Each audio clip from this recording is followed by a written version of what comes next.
Hello students, हमने कल यहाँ पे एटॉमिक मॉडल के बारे में बात की थी और मैंने आपको बताया था बोर का परमाणु मॉडल। ठीक है, और बोर के परमाणु मॉडल के बाद हम आगे यहाँ पर बात करेंगे। देखो यहाँ पे बीच में एक आता है विद्युत चुम्बकीय विकिरण सिद्धांत, मैक्सवेल का विद्युत चुम्बकीय विकिरण सिद्धांत, लेकिन अपन इसको पढ़ेंगे लेकिन बोर मॉडल के पश्चात। ठीक है, तो हम यहाँ पे पहले बात तो करेंगे बोर का परमाणु मॉडल। ठीक है, तो बोर का परमाणु मॉडल जब बोर स्टडी करना स्टार्ट किया तो बोर ने रदरफोर्ड के बाद इसको स्टडी करना स्टार्ट किया। ठीक है ना, फिर जब बोर इस एटॉमिक मॉडल की खोज कर रहा था तो उसी समय मैक्सवेल प्लैंक का विकिरण सिद्धांत आया। तो मैंने कहा था कि इसको अपन बाद में पढ़ेंगे। ठीक है, तो मैक्सवेल प्लैंक के विकिरण सिद्धांत के अनुसार जब भी कोई आवेशित कण विद्युत या चुंबकीय क्षेत्र में गतिशील होता है, सुनना ध्यान से, जब भी कोई आवेशित कण विद्युत या चुंबकीय क्षेत्र में गतिशील होता है, तो मैं यहाँ पे आपको समझा देता हूँ कि ये नाभिक है और नाभिक के चारों ओर निश्चित दूरी में घूमता है इलेक्ट्रॉन। ठीक है बेटा, तो यहाँ पे नाभिक और इलेक्ट्रॉन एक निश्चित दूरी पर गतिशील होंगे और आवेशित कण है। इलेक्ट्रॉन आवेशित कण होता है, ये आप और हम जानते ही हैं, इलेक्ट्रॉन पर आवेश होता है। तो मैक्सवेल प्लैंक ने यह कहा था कि जब भी कोई आवेशित कण विद्युत या चुंबकीय क्षेत्र में गतिशील होता है तो वह ऊर्जा का उत्सर्जन व अवशोषण नहीं करता है। मैं फिर से रिपीट करता हूं, जब भी कोई आवेशित कण विद्युत या चुंबकीय क्षेत्र में गतिशील होता है तो वह ऊर्जा का उत्सर्जन व अवशोषण नहीं करता है। इस मैक्सवेल प्लैंक के एक बिंदु से बोर को बहुत बड़ी सफलता मिली और उसने जैसे ही ये सुना उसने कह दिया, अपना पहला पॉइंट दे दिया बोर अवधारणा का कि इलेक्ट्रॉन निश्चित वृत्ताकार कक्षा में गतिशील होता है। ठीक है, तो मैं यहाँ पे बता देता हूं आपको, मैं पहले समझाता हूं बोर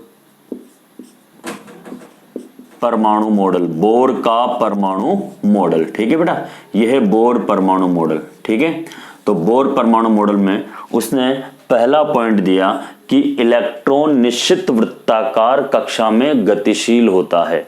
ठीक है, तो दूसरे वैज्ञानिक ने पूछा कि भाई यही बात तो रदरफोर्ड ने भी कही थी कि रदरफोर्ड ने कहा था कि इलेक्ट्रॉन निश्चित वृत्ताकार कक्षा में घूमता है, लेकिन उसने और फिर दूसरे वैज्ञानिक ने कहा कि जब इलेक्ट्रॉन निश्चित वृत्ताकार कक्षा में घूमेगा तो घूमता हुआ ऊर्जा का हानि करता हुआ वो नाभिक में गिर जाएगा, तो ये संभव ही नहीं है। अब यही पॉइंट उससे पूछा, उसने कहा बोर ने, तो जैसे उसने ये पॉइंट कहा तो उसने बोला कि साहब ये थ्योरी मैक्सवेल प्लैंक ने दी है कि जब भी कोई आवेशित कण विद्युत या चुंबकीय क्षेत्र में गतिशील होता है तो वो ऊर्जा का उत्सर्जन और अवशोषण नहीं करता है, बल्कि इलेक्ट्रॉन निश्चित वृत्ताकार कक्षा में लगातार मोशन करता रहता है, घूमता हुआ रहता है। तो उसी के आधार पर उसने अपना पहला पॉइंट दे दिया, उसने कहा कि इलेक्ट्रॉन निश्चित वृत्ताकार कक्षा में घूमता हुआ रहता है। ठीक है, ये दे दिया उसने अपना फर्स्ट पॉइंट। ठीक है, तो वृत्ताकार कक्षा में या कोश में या कक्ष में लगातार घूमता हुआ रहता है। ठीक है साहब, ये दे दिया उसने अपना फर्स्ट पॉइंट। ठीक है, सारे पॉइंट इंपोर्टेंट है, समझना इसको। दूसरा पॉइंट उसने क्या कहा कि इलेक्ट्रॉन उन्हीं वृत्ताकार कक्षा में घूमेगा जिसका कोणीय संवेग, कोणीय संवेग बेटा कोणीय संवेग क्या होता है अभी समझाऊंगा, जिसका कोणीय संवेग NH/2π का पूर्ण गुणज होता है। तो आपको इस सेकंड पॉइंट भी लिखना है, बोर परमाणु मॉडल का दूसरा पॉइंट कि इलेक्ट्रॉन उन्हीं वृत्ताकार कक्षा में घूमेगा जिनका कोणीय संवेग NH/2π के पूर्ण गुणज होता है। Those orbitals are permitted for electron revolving, their angular momentum is equal to NH/2π। ठीक है, तो NH/2π के पूर्ण गुणज होता है। देखो बेटा कोणीय संवेग, ठीक है, कोणीय संवेग क्या होता है, कोणीय संवेग बराबर NH/2π। कोणीय संवेग होता है बेटा mvr और mvr बराबर NH/2π लिखते हैं अपन। ठीक है, तो यहाँ m बराबर होता है इलेक्ट्रॉन का द्रव्यमान। क्या होता है बेटा, यहाँ पे इलेक्ट्रॉन का द्रव्यमान। ठीक है बेटा, v बराबर होता है इलेक्ट्रॉन का वेग। ठीक है, और r बराबर होता है बेटा कोश की त्रिज्या, r बराबर होता है कोश की त्रिज्या। ठीक है, तो हम यहाँ पे इसको सॉल्व कर सकते हैं कि mv बराबर NH/2πr। ठीक है, mv बराबर आपको ध्यान रखना है वो होता है बेटा संवेग, और संवेग को p से डिनोट करते हैं, तो हम लिख सकते हैं p बराबर nh अपॉन 2πr। ठीक है, लिख सकता हूं बेटा इसको। ठीक है, ये ध्यान से देखना इसको और समझना। अब देखिए ये फोक्स आ रहा है, आज लाइट खराब है इसलिए मैंने ये लाइट से बचने के लिए ये बना दिया है ना, कल इसकी व्यवस्था हो जाएगी। चलो जी, अब देखिए, अब यहां पे एक क्वेश्चन और पूछ लेते हैं हम कभी कभी। ठीक है, बोर कक्ष, देखो कौन कौन सी बोर की कक्षाएं हैं। ठीक है, ये नाभिक, ये पहली कक्षा बेटा, ये दूसरी कक्षा है, ये तीसरी कक्षा है, ये चौथी कक्षा है, जिसको हम 1 2 3 4 या के एल एम और एन के नाम से जानते हैं। के एल एम एन के नाम से हम इसको जानते हैं। ठीक है बेटा, तो अब आपसे पूछा जाए कि बोर कक्ष के पहली कक्षा का कोणीय संवेग लिखिए, तो पहली कक्षा के लिए एन का मान रखोगे h, तो क्या जाएगा 1 इंटू एच अपॉन 2π, मतलब h अपॉन 2π होता है। आपसे पूछे बोर की दूसरी कक्षा का कोणीय संवेग क्या होगा, तो 2 इंटू एच अपॉन 2π, 2 से 2 कट जाएगा, h अपॉन पाई आ जाएगा। इस तरह के न्यूमेरिकल्स हमें मिलते हैं जिनको हमें सॉल्व करना होता है। ठीक है, तो आपसे पूछे तीसरी कक्षा का कोणीय संवेग क्या जाएगा, 3h अपॉन 2π या 1.5 h अपॉन पाई। तो हम इसे किसी भी प्रकार से समझा भी सकते हैं और इसको समझाकर लिख भी सकते हैं। ठीक है बेटा, तो ये बात आपको समझ में आई होगी कि बोर कक्ष की त्रिज्या और बोर कक्ष का कोणीय संवेग किस तरह से निकालते हैं। ठीक है, चलो जी, अब इसके बाद हम थोड़ा सा आगे चलते हैं। बोर कक्ष की त्रिज्या ज्ञात करना, देखो दो तरीके हैं, एक तो हम त्रिज्या कैसे निकालते हैं वो लिखे, या फिर हम डायरेक्ट ही त्रिज्या का फॉर्मूला लिखकर उसके न्यूमेरिकल सॉल्व करें। ठीक है, तो आपके पास क्या है, डायरेक्ट 11th क्लास में त्रिज्या के फॉर्मूले दिए हुए हैं। ठीक है, तो हमारे पास इसी के अंदर हेडिंग है बोर कक्ष की त्रिज्या ज्ञात करना। ठीक है, बोर कक्ष की त्रिज्या, सामने देखो बेटा, बोर कक्ष की त्रिज्या का सीधा सा फॉर्मूला मेरे पास r बराबर 0.529 इंटू एन स्क्वायर बटा जेड। ठीक है बेटा, एन स्क्वायर, एन बराबर क्या होता है, कोशों की संख्या, एन बराबर क्या है, कोशों की संख्या। ठीक है, और जेड बराबर क्या है बेटा, परमाणु क्रमांक, और इसको हम नापते हैं एंगस्ट्रॉम में। तो देखो बेटा, 1 एंगस्ट्रॉम इक्वल्स टू, 1 एंगस्ट्रॉम बराबर होता है 10 की घात -10 मीटर। ठीक है, तो ध्यान रखना, इसे बोलते हैं एंगस्ट्रॉम, ये एंगस्ट्रॉम। ठीक है, बहुत से इसको पता नहीं क्या क्या बोलते हैं, हमें उससे कोई मतलब नहीं है। ठीक है, लेकिन ये है एंगस्ट्रॉम। 1 एंगस्ट्रॉम बराबर होता है 10 की घात -10 मीटर। यहां से भी हमारे पास बहुत सारे न्यूमेरिकल्स पूछते हैं, बहुत सारी बात करते हैं।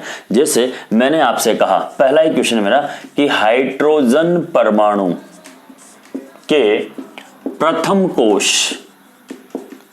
कोश की त्रिज्या ज्ञात कीजिए। हाइड्रोजन परमाणु के प्रथम कोश की त्रिज्या ज्ञात कीजिए। तो इन दिस केस हमें पता है कि जेड का मान कितना हो गया बेटा, 1। ठीक है, कौन सा कोश है, प्रथम, तो यहाँ पे एन का मान कितना हो गया, 1।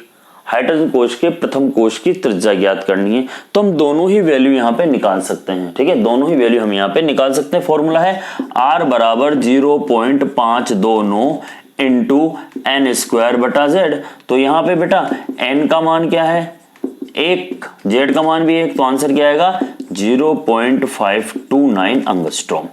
इस तरह से बहुत सारी चीजें हम यहाँ पे सॉल्व कर सकते हैं बड़े ही आराम से। ठीक है, ये चीज आपको समझनी, ये चीज आपको थोड़ा सा देखना पड़ेगा और इसको समझना पड़ेगा बेटा। ओके, चलो हम थोड़ा सा और आगे चलते हैं। ठीक है, ये फॉर्मूला है, ये तो मैं यहाँ लिखे ही रहने देता हूं, और अब मैं यहाँ पे थोड़ी सी आगे की बात कर लेता हूं आप लोगों से। ओके, अगर मैं अब थोड़ा सा क्वेश्चन को चेंज कर देता हूं। मैंने क्वेश्चन दे दिया यहाँ पे कि हाइड्रोजन परमाणु के दूसरे कोश, ठीक है, हाइड्रोजन परमाणु के दूसरे कोश के परमाणु की त्रिज्या ज्ञात कीजिए। तो आपको पता है Z बराबर क्या है बेटा 1 और N बराबर कितना है 2। देखो बहुत ही इजी न्यूमेरिकल्स हैं, ठीक है, आप इनको समझोगे आपको बोर भी अच्छे लगेंगे। तो यहाँ पे देखिए R बराबर 0.529 इंटू N का मान कितना है बेटा, N का मान क्या है 2, तो 2 का स्क्वायर, Z का मान 1 है, ठीक है। तो इस केस के अंदर आप क्या करोगे, आपको कुछ भी नहीं करना, आपको तो केवल सॉल्व करना है बेटा, ठीक है। तो यहां पे क्या होगा 0.529 इंटू 4 कर दीजिए, ठीक है। चलो जी 4 से इसको इंटू करके लिख दीजिए, ये लो जी, यहाँ 6 3 8 3 20 और 1 21 2.116 एंगस्ट्रॉम, ये लो जी इसका आंसर आएगा, ठीक है। देखो ये चीज तो बहुत आसान है, आप कर लोगे। अगर आपसे रेशियो पूछा जाए, अनुपात पूछा जाए, तो कैसे लिखोगे सामने देख लेना बेटा एक बार, और मैं इसकी शॉर्ट ट्रिक भी आपको समझा देता हूं। क्वेश्चन बहुत सारे हैं मेरे पास, लेकिन सिर्फ यहाँ पे मेरा उद्देश्य है आपको समझाना और ये बताना कि आपको सिर्फ आता कितना है, और दूसरा कोई मतलब नहीं है कि इससे कुछ एक्स्ट्रा चीज नहीं है, ठीक है। तो सामने देखिए बेटा, दूसरी चीज मैं आपको यहाँ पे एक्सप्लेन यहां कर देता हूं। मैंने कहा हाइड्रोजन परमाणु के प्रथम व द्वितीय, हाइड्रोजन परमाणु के प्रथम व द्वितीय कोश की त्रिज्याओं का अनुपात क्या होगा। त्रिज्याओं का अनुपात आपको ज्ञात करना है, किसके, हाइड्रोजन परमाणु के प्रथम व द्वितीय कोश की। अब रेशो कैसे निकालेंगे, दो तरीके हैं। देखिए यहां पे Z का मान फिक्स है, हाइड्रोजन का भी Z है कि परमाणु क्रमांक एक है, प्रथम कोश के लिए भी और दूसरे कोश के लिए भी एक है। तो इन दिस केस हम यहां पे क्या कर सकते हैं बेटा, जब Z का मान कांस्टेंट हो, स्थिर हो, कांस्टेंट लिख लो या स्थिर लिखो, और त्रिज्याओं का अनुपात निकालना है, तो R1 बटा R2 इक्वल टू मान आएगा N1 का स्क्वायर बटा N2 का स्क्वायर। ये फॉर्मूला हो, ये क्या है, कंपटीशन में क्वेश्चन सॉल्व करने के लिए हमें ये शॉर्ट ट्रिक यूज में लेनी पड़ती है। तो इन दिस केस हम क्या करेंगे, 1 का स्क्वायर बटा 2 का स्क्वायर, प्रथम कोश और द्वितीय कोश, तो आंसर कितना आएगा 1:4। इस तरह से आपको 4 या 5 ऑप्शन आंसर मिलते हैं, 4 ऑप्शन मिलते हैं, ठीक है, जिसमें एक एक आंसर होता है, 1:1, 2:1, 4:1, 1:4। तो जिस बच्चे को आता है वो इजी वे में इसको निकाल कर लिख सकता है, समझने का प्रयास कीजिए। अब देखिए मैं और दूसरी चीज समझाता हूं, एक और, ठीक है। अब मैंने यहाँ पे एक और क्वेश्चन दे दिया सब आपको, ठीक है। क्वेश्चन क्या दे दिया, देखिए मैंने कहा लिथियम व बेरिलियम परमाणु के प्रथम कोश की त्रिज्याओं का अनुपात ज्ञात कीजिए। अब यहां पे देखिए, अब यहां पे क्या बेटा, N का मान लिथियम के लिए भी +1 है और बेरिलियम का भी प्लस, दोनों का कोश क्या है, प्रथम है। और यहां पे Z का मान देखिए, Z1 कितना है 3 और Z2 कितना है बेटा 4। तो जब अब N का मान स्थिर है, पहले Z का मान स्थिर था, तो जब N का मान स्थिर होता है, कांस्टेंट होता है, तो हम यहां त्रिज्याओं के अनुपात के लिए कौन सा फॉर्मूला अप्लाई करते हैं। सामने देखो R1/R2 इक्वल्स टू Z2/Z1। ये किस केस में, जब हमारे पास N की वैल्यू क्या होगी, कांस्टेंट होगी, स्थिर होगी, उस कंडीशन में। तो हम इसको सॉल्व कर लेते हैं। जब हम इसको सॉल्व करेंगे तो क्या आएगा बेटा, 4:3 हमारा आंसर होगा, ठीक है। ऐसे बहुत सारे अच्छे शानदार न्यूमेरिकल्स है, जिसके बारे में मैं आपको यहां पे समझाऊंगा। चलो कुछ और बात करते हैं इसके अंदर, है ना। हाइड्रोजन परमाणु या बोर कक्ष की त्रिज्या की बात करते हैं, ठीक है। सामने देखिए बेटा, देखो हमारे पास फॉर्मूला है त्रिज्या ज्ञात करने का, R बराबर 0.529 इंटू N²/Z, ओके, एंगस्ट्रॉम में है, ओके बेटा। अब ये क्या स्थिर राशि है, तो मैं इसको ऐसे लिख सकता हूं R समानुपाती N² अपॉन Z, ठीक है, जब भी हमें डायरेक्टली प्रोपोर्शनल का साइन हटाएंगे तो ऑब्वियसली अपने पास राशि आएगी 0.529। ठीक है, चलो जी अब देखिए, सपोज कीजिए अगर z का वैल्यू कांस्टेंट हो, स्थिर हो, तो क्या फॉर्मूला होगा बेटा, r समानुपाती n स्क्वायर। इस केस में हमें यह पता चल रहा है कि साहब जैसे जैसे कोशों की संख्या बढ़ेगी त्रिज्या का मान भी बढ़ेगा। ठीक है, और अगर हम यहां पे ग्राफ प्लॉट करते हैं, ग्राफ खींचते हैं कोशों की संख्या और त्रिज्या में, तो एक स्ट्रेट लाइन आएगी, सीधी रेखा आएगी। इससे यह पता चल रहा है कि कोशों की संख्या बढ़ती है तो यहां पर त्रिज्या का मान भी क्या होगा बेटा, बढ़ेगा। ठीक है, इस टाइप का एक क्वेश्चन भी हमारे पास आता है जो मैं भी थोड़ी देर बाद समझाने वाला हूं। ठीक है, अब सोचो अगर हमारे पास ऐसा हो जाए कि n का वैल्यू कांस्टेंट है, स्थिर है, तो इस केस में क्या होगा, n का वैल्यू स्थिर मान लूं तो यहाँ 1 आ जाएगा, कांस्टेंट आ जाएगा, तो r समानुपाती 1/z आ जाएगा बेटा। अब इस केस में क्या पता चल रहा है, सामने देखो बेटा, इस केस में पता चल रहा है कि जैसे जैसे परमाणु क्रमांक बढ़ेगा r का मान घटेगा। ठीक है, जैसे जैसे परमाणु क्रमांक बढ़ेगा त्रिज्या का मान घटेगा। तो अगर मैं इन दोनों के अंदर ग्राफ प्लॉट करता हूं, ठीक है, मैं यहां पे 1/z नहीं z में, मैं यहां पे z और r के बीच में ग्राफ प्लॉट करता हूं, तो मेरे पास ग्राफ क्या आएगा बेटा, परवलयिक आएगा। अब इससे क्या पता चल रहा है, सामने देखो कि जैसे जैसे z का वैल्यू बढ़ेगा r का वैल्यू घटेगा, जैसे जैसे r का वैल्यू बढ़ेगा z का वैल्यू घटेगा। ये थोड़ा सा समझने वाली चीज है कि आपको जब रेशो दिया जाता है, अनुपात दिया जाता है, तो आपको एक चीज स्थिर होती है, या तो परमाणु क्रमांक या कोशों की संख्या। आप इसको नोट कीजिए बेटा।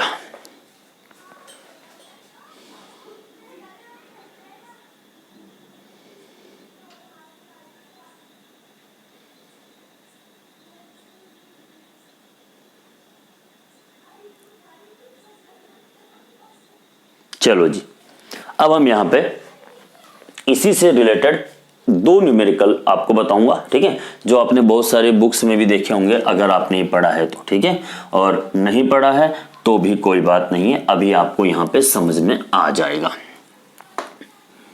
ठीक है, सामने देखो बेटा, क्वेश्चन है मेरे पास कि हाइड्रोजन हीलियम प्लस लिथियम +2 व बेरिलियम +3 के प्रथम कोश की त्रिज्याएं क्रमशः R1, R2, R3 व R4 है, तो सही क्रम क्या होगा। सही क्रम पहचानना है। मेरे पास फर्स्ट ऑप्शन है R1 is less than R2 is less than R3 and less than R4। दूसरा ऑप्शन है मेरे पास R1 is greater than R2 is greater than R3 is greater than R4। तीसरा ऑप्शन है मेरे पास R1 equals to R2 equals to R3 equals to R4। और fourth option है मेरे पास नन ऑफ दीज, उपरोक्त में कोई नहीं, नन ऑफ दीज। ठीक है, अब ये क्वेश्चन है, अब ये क्वेश्चन आपको पहले तो समझ में आना चाहिए, फिर हम उसकी बात करेंगे। ये कह रहा है कि हाइड्रोजन हीलियम लिथियम और बेरिलियम के प्रथम कोश की त्रिज्याएं, क्या सबके लिए प्रथम कोश ही है क्या, तो n का वैल्यू क्या हो गया बेटा, कांस्टेंट हो गया ना, n का वैल्यू स्थिर है, हाइड्रोजन का भी पहला कोश, हीलियम का भी पहला कोश, लिथियम का भी पहला कोश, सबके लिए फर्स्ट कोश है ना, फर्स्ट ऑर्बिटल, तो n का मान स्थिर होगा। तो जब n का मान स्थिर होता है तो हमें ये फॉर्मूला याद होना चाहिए, n are directly proportional to 1/z, मतलब परमाणु क्रमांक बढ़ेगा तो त्रिज्या का मान घटेगा। तो अब देखिए बेटा, परमाणु क्रमांक बढ़ रहा है, सबसे ज्यादा परमाणु क्रमांक इसका है बेरिलियम का 4, तो सबसे कम किसकी होगी, बेरिलियम की होगी। अब देखो सबसे कम R4 ये रहा, सबसे ज्यादा R1 ये रहा। बात समझ में आ रही है क्या, हाँ आ रही है। देखिए आपके सामने है क्वेश्चन, आपके सामने है सारी चीजें, ये चीज आपको समझ में आनी ही चाहिए। ठीक है, आप देख लीजिए, मैं यहाँ पे एक और क्वेश्चन दे रहा हूं आप लोगों को जो शायद आपको अच्छा भी लगेगा और मेरे हिसाब से ये आपको समझ में भी आ जाएगा। चलो जी, मैं आपको यहाँ पे एक और क्वेश्चन देने वाला हूं बेटा। ठीक है, चलो देखिए,